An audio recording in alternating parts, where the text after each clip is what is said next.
Como é que vai, pessoal? Tudo bem?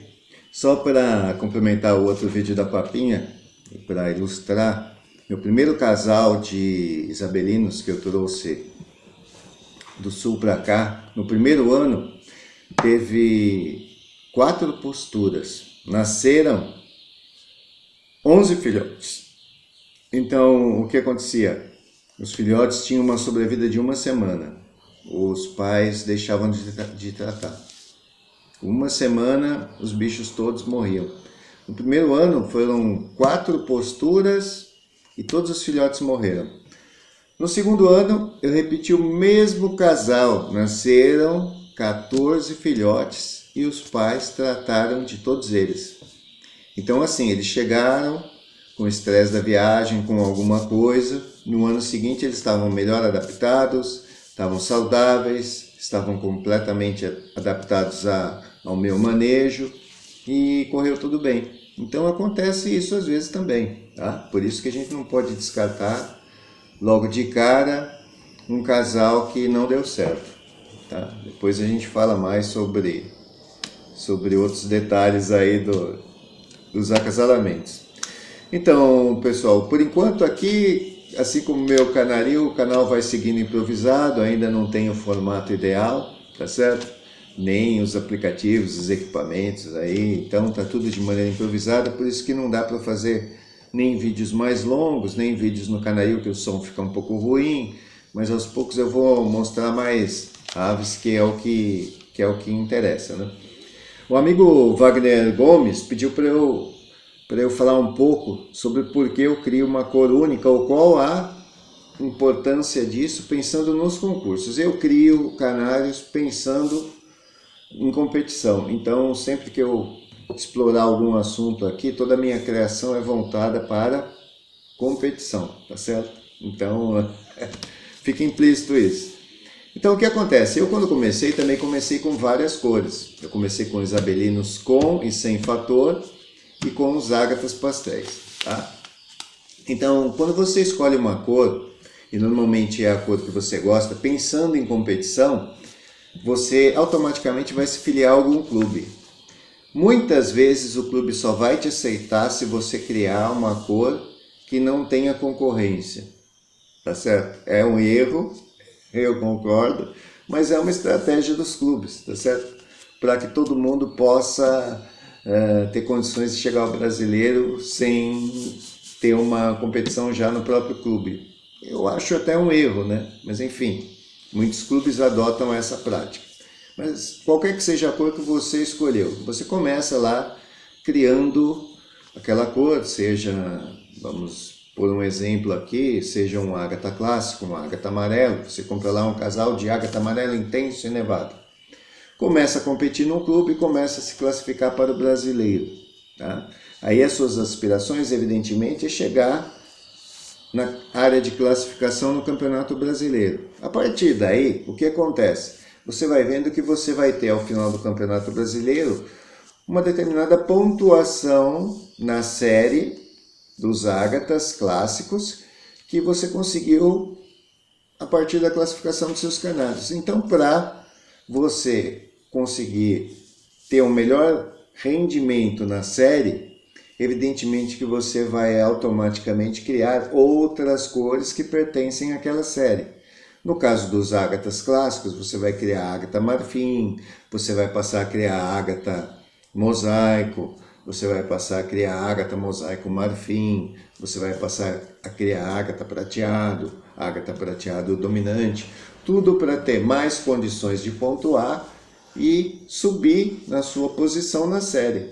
No final das contas, você é direcionado naturalmente para isso, tá certo? Então você sempre começa com uma cor, mas acaba adotando várias outras. Em função disso também, muitas vezes uma cor é complementar da outra. Você acaba adotando uma segunda cor para melhorar ou para, digamos assim, ter mais condições na competição a partir daquela segunda cor. Muitas vezes você nem está pensando nisso, mas a partir dos acasalamentos, você, se adquiriu canários portadores, e muitas vezes isso ocorre, acaba tendo ali um subproduto. Por exemplo, eu compro um ágata e de repente começa a nascer isabelino, tá certo?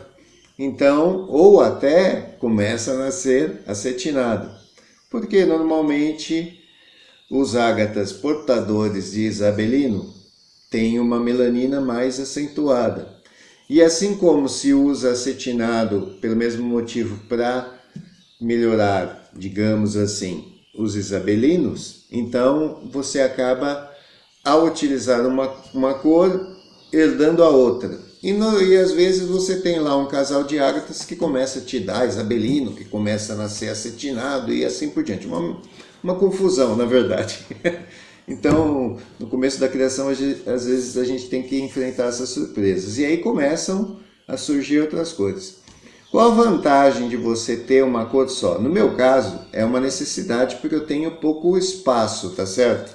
Eu não crio com muitos casais. Então eu não posso criar várias cores. Tá? Até no início eu criava, mas agora, tendo essa amplitude na série, né, tendo que criar novas cores dentro da série, acabou ficando complicado também ter as outras cores, né?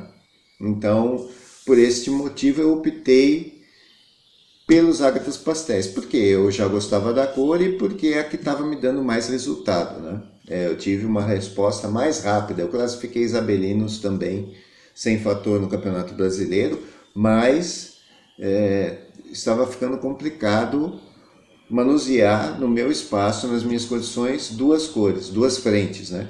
Mas nada de errado em você ter várias cores, né? A principal vantagem é que você, para cada cor que cria, que se especializa, evidentemente você começa a identificar melhor as nuances daquela cor e acaba tendo mais condições de seleção, de escolha dos canários para concurso, etc., pelo reconhecimento que você passa a fazer daquela cor. Você se especializa naquela cor. É uma vantagem.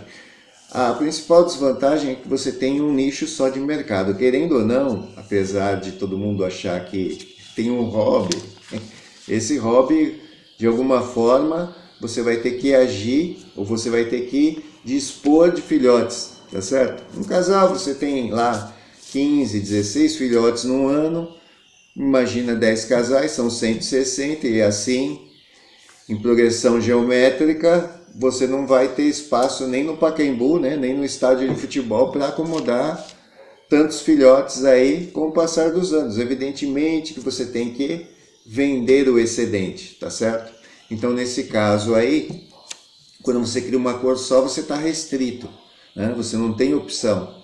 E às vezes você tem que segurar ou controlar ou acomodar essas aves por mais tempo, tá? Isso é uma desvantagem quando você cria uma cor só, tá certo? Espero ter respondido aí, Wagner.